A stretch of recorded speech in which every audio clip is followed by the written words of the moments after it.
ದೇಶದಲ್ಲಿ ಪೆಟ್ರೋಲಿಯಂ ಉತ್ಪನ್ನಗಳ ಬೇಡಿಕೆ ಹಾಗೂ ಪೂರೈಕೆಗೆ ಸಂಬಂಧಿಸಿದಂತೆ ಸರ್ಕಾರ ಹಲವಾರು ಕ್ರಮಗಳನ್ನು ಕೈಗೊಂಡಿದ್ದು ಯಾವುದೇ ಅಡೆತಡೆ ಇಲ್ಲದೆ ಎಲ್ಪಿಜಿ ಸಿಲಿಂಡರ್ಗಳನ್ನು ಪೂರೈಸಲಾಗುತ್ತಿದೆ ಎಂದು ಕೇಂದ್ರ ಪೆಟ್ರೋಲಿಯಂ ಮತ್ತು ನೈಸರ್ಗಿಕ ಅನಿಲ ಸಚಿವಾಲಯದ ಜಂಟಿ ಕಾರ್ಯದರ್ಶಿ ಸುಜಾತಾ ಶರ್ಮಾ ಹೇಳಿದ್ದಾರೆ.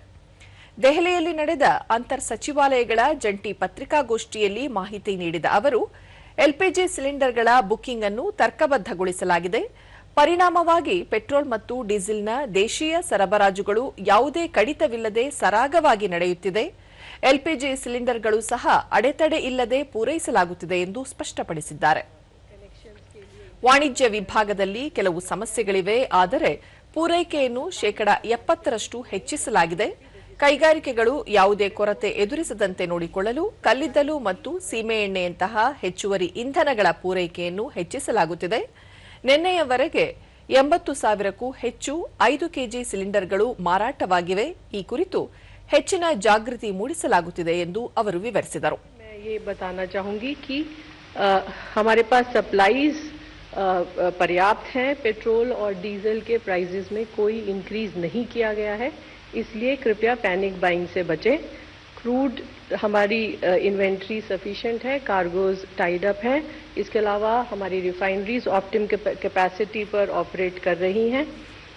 फार्मा केमिकल सेक्टर्स के लिए भी C3 C4 मॉलिक्यूल्स को एलोकेट किया गया है और 9 अप्रैल से लगभग 6,400 टन से अधिक प्रोपिलीन मुंबई, कोच्चि, वाइजैक, चेन्नई और मथुरा रिफाइनरीज के द्वारा बेची गई है.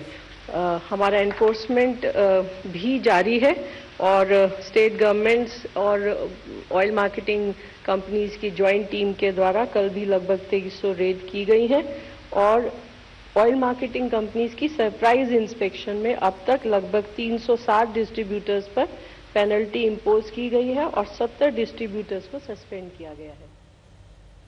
ಬಂದರು, ಹಡಗು ಮತ್ತು ಜಲಸಾರಿಗೆ ಸಚಿವಾಲಯದ ನಿರ್ದೇಶಕ ಮನ್ದೀಪ್ ಸಿಂಗ್, ವಿದೇಶಾಂಗ ವ್ಯವಹಾರಗಳ ಸಚಿವಾಲಯ ಹಾಗೂ ಇತರೆ ರಾಯಭಾರ ಕಚೇರಿಗಳ ಸಮನ್ವಯದೊಂದಿಗೆ ನಾವಿಕರ ಕಲ್ಯಾಣಕ್ಕಾಗಿ ನಿರಂತರ ಶ್ರಮ ವಹಿಸಲಾಗುತ್ತಿದ್ದು, ಗಲ್ಫ್ ಪ್ರದೇಶದಲ್ಲಿರುವ ಎಲ್ಲ ಭಾರತೀಯ ನಾವಿಕರು ಸಂಪೂರ್ಣ ಸುರಕ್ಷಿತವಾಗಿದ್ದಾರೆ ಎಂದು ಸ್ಪಷ್ಟಪಡಿಸಿದರು.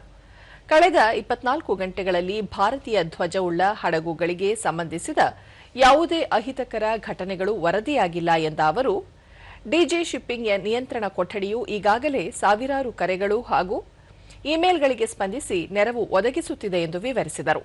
ಇದೇ ವೇಳೆ ಡೈರೆಕ್ಟರೇಟ್ ಜನರಲ್ ಆಫ್ ಶಿಪ್ಪಿಂಗ್ ಮೂಲಕ ಇದುವರೆಗೆ 2,729ಕ್ಕೂ ಹೆಚ್ಚು ಭಾರತೀಯ ನಾವಿಕರನ್ನು ಗಲ್ಫ್ ಪ್ರದೇಶದಿಂದ ಸುರಕ್ಷಿತವಾಗಿ ತಾಯ್ನಾಡಿಗೆ ಕರೆತರಲಾಗಿದೆ ಮತ್ತು ಭಾರತದ ಎಲ್ಲ ಬಂದರುಗಳು ಯಾವುದೇ ದಟ್ಟಣೆ ಇಲ್ಲದೆ ಸಹಜವಾಗಿ ಕಾರ್ಯನಿರ್ವಹಿಸುತ್ತಿವೆ ಎಂದು ಅವರು ತಿಳಿಸಿದರು.